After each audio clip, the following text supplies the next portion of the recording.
Hello সবাইকে, আজকে আমি এই মাথার কাঁটাটা বানিয়ে দেখাবো আপনাদের।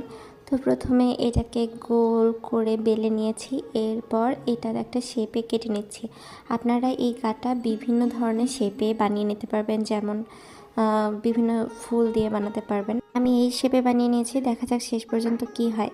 এটা করার পরে এর উপরে আমি পেন্সিল দিয়ে দাগ কেটে নিয়েছি, কারণ রং করার পরে যেন দেখতে সুন্দর লাগে।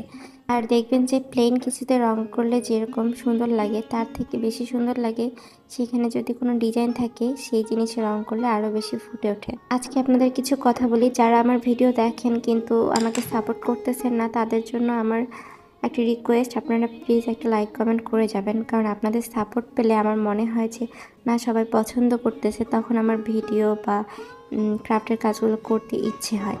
এর দুপাশে আমি গোল করে কেটে নিয়েছি, কারণ এর মাছ দিয়ে কাটা ঢুকবে।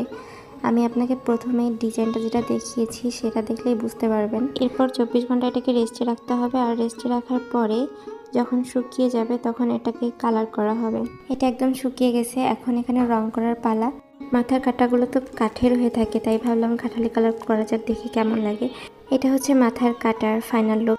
কালার করার পর মনে হচ্ছে এটা একদম রিয়েলিস্টিক কাঠের। আমি তো এখন থেকে এটা রেগুলারই ইউজ করব। আপনারাও চাইলে এই ধরনের জিনিসগুলো মাথায় ব্যবহার করতে পারেন।